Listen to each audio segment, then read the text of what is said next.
여러분, 국제유가 지금 폭등한다는 전망이 계속 나오고 있습니다. 월가에서는요, 배럴당 100달러가 넘어선다고 이야기하더니 이제 경제기관들에서는요, 아니야, 120달러도 넘어설 수가 있어, 이렇게 이야기하고 있습니다. 뱅크 오브 아메리카 국제유가 전망치를 보면요, 배럴당 120달러입니다. 120달러. 굉장히 높죠.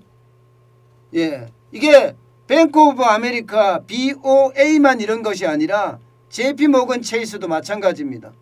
JP 모건 체이스도 지금 국제유가가 120달러에 이를 수 있다고 지금 이야기하고 있습니다.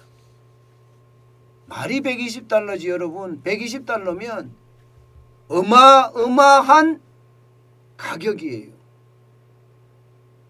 120달러가 되면 여러분, 우리 일상생활의 충격은 어마어마해질 겁니다. 만약에 120달러가 길어지잖아요. 길어지는 만큼 물가는 폭등하고 수출은 자칫 잘못하면 줄어들고, 예, 그러면 어떻게 되겠어요? 내수가 망하고 수출도 망해지는 아주 최악의 상황이 닥칠 수도 있습니다. 그런데 그 징후가 보여요. 그 징후가. 여러분 이거 한번 보세요. 북해산 브렌트유입니다. 현재 가격이 91.11달러예요. 현재 가격이.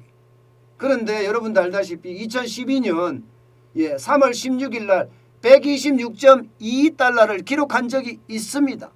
2012년이요. 그런데 지금 100달러를 넘어서서 120달러를 안 간다는 보장도 없다는 거예요. 계속 올라가니까. 이미 유가가 90달러를 넘어서서 계속 고공행진 중이니 이게 뭐 올라가는 것은 시간의 문제이다, 이렇게 이야기하는 사람들도 있을 정도니까요. 그만큼 빠르게 말입니다. 유가의 속도가 빨라졌습니다. 증가 속도가. 서부 텍사스산 중진류도 마찬가지입니다. WTI도 지금 90달러가 넘어섰습니다. 이것도 마찬가지로 여러분 2013년인가요? 2013년 9월 6일에 110.53달러까지 기록한 적이 있습니다. 그러니까 이게 서부 텍사스산 중진류도 지금 90달러가 넘어서면서 100달러, 120달러로 갈 수 있다는 그런 이야기가 나오는 거죠. 야, 이렇게 되면 여러분 진짜 유가는 이게 생각했던 것보다가 훨씬 빠르게 올라갈 것으로 보입니다. 그럴 수밖에 없는 게 말입니다. 지금 유가가 올라가면 우리는 죽어나요.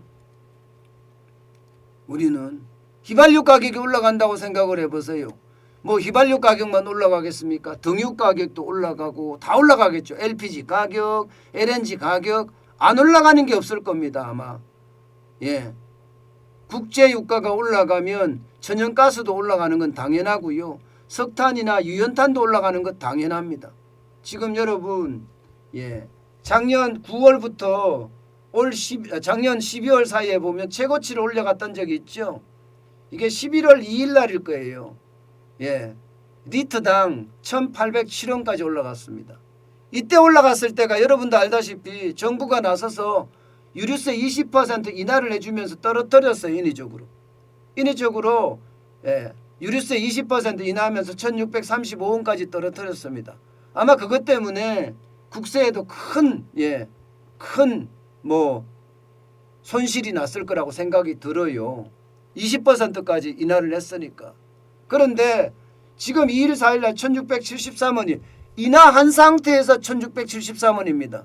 이거는 평균 가격이에요. 서울은 이미 1700원을 넘은 데는 수두룩하고요. 2000원 가까이 되는데도 많을 정도예요. 휘발유 가격이. 근데 문제는 앞으로 더 많이 올라간다는 거잖아요. 더 많이. 더 많이 올라간다는 거잖아요. 더 많이 올라갈 수밖에 없는 게 지금 가격보다가 훨씬 많이 올라갈 수 있는 징후들이 지금 보입니다. 징후들이. 징후들이 굉장히 많이 보여요. 여기저기서 말입니다. 당장 말입니다. 우크라이나 사태가 지금 터져 있잖아요. 우크라이나 사태가. 이거 러시아의 침공이 시간 문제다 뭐 이렇게 이야기할 정도예요. 올 겨울에 우크라이나는 늪지대가 많기 때문에 지금 겨울에 침공을 해도 해야 된다는 거예요. 겨울이 지나가고 침공하면은 늪지대가 많아서 전쟁하기가 굉장히 불편하다는 겁니다. 예. 그렇기 때문에 뭐 심지어는 전망입니다. 전망에서 나오는 것은 베이징 올림픽 기간 중에서 전쟁이 일어난다. 이런 얘기도 지금 나오고 있을 정도거든요. 예. 그 정도로 사태가 굉장히 긴급합니다. 그러다 보니까 말입니다. 러시아는 서방이 우크라이나 사태에 관여 못하게 하기 위해서 천연가스의 어떤 송유관, 송유관이라고 해야 되나요? 송유관을 막아버렸어요. 지금까지 천연가스는 많이 폭등은 안 했습니다. 뭐 조 바이든 대통령까지 나서서 카타르의 국왕을 만나서 천연가스를 좀 공급을 해달라 이렇게 부탁을 할 정도로 아직까지는 아니지만 막상 전쟁이 터지면 천연가스의 폭발은 가격 폭발은 어쩔 수 없을 겁니다. 그렇게 되면 여러분 유가는 더 올라갈 수밖에 없어요. 더 큰 문제는요. 산유국들이 생산량을 늘리고 싶어도 늘릴 수가 없어요. 여력이 안 된다는 거예요. 여력이 안 된다는 거예요. 지금까지 코로나19 때문에 급내하는 것도 있지만 노동력이 그만큼 이동하기도 쉽지도 않고 어렵다는 겁니다. 여기에 오페크 하면 석유 수출국 기구잖아요. 여기에 2등 두 번째로 많이 생산하는 나라가 사실상 러시아입니다. 러시아는 오펙 회원국은 아니지만 생산은 두 번째. 그러면 러시아도 지금 이거를 가지고 무기화할 거 아니에요. 그렇게 되면 여러분 지금 유가는 계속해서 올라갈 수밖에 없고요. 그 유가가 올라가서 우리 휘발유나 등유나 다 올라갈 수밖에 없고요. 여기에서 미치는 우리 물가에 대한 파장은 그 어느 때보다 커질 수 있다는 거예요. 저는 결국 말입니다. 대한민국은요. 정부가 이야기했던 대로 소비자 물가 상승률이 일시적이다. 또 수출에 대한 거 지금 무역 적자가 2개월 연속 났는데 이것도 일시적이다 이야기하지만 이게 일시적이 아닐 가능성이 저는 더 많다고 봅니다. 일시적인 기간이 언제까지인가요? 3개월인가요? 6개월인가요? 3개월로 봐야 되겠죠. 산업통상자원부는 겨울 동안이라고 이야기했으니까 12월, 1월, 2월까지만 적자가 나야 됩니다.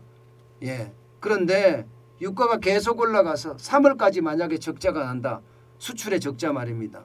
그렇게 됐을 경우에 4월도 적자거든요. 4월은 늘상 적자였습니다.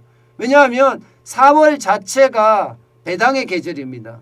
외국인들이 배당을 받아서 본국으로 다 송금하는 그런 시간이기 때문에 적자란 말입니다. 그러면 보세요. 12월, 1월, 2월, 3월, 4월까지 적자면 5개월 연속 수출이 적자가 된다는 거예요. 이것은 여러분 우리 경제에 큰 위기를 몰고 올 수도 있습니다. 저는 그래서 정부가 이게 안일하게 대처하는 것 아닌가. 유가 인상이 진짜 무서운데 저는 그래서 답답해 보입니다. 지금 그 어느 때보다가 물가 인상에 대한 초점, 어떻게 수출 물가를 낮출 것인가에 대한 것도 굉장히 많이 신경 써야 될 부분이 아닌가 저는 다시 한번 생각을 해봅니다.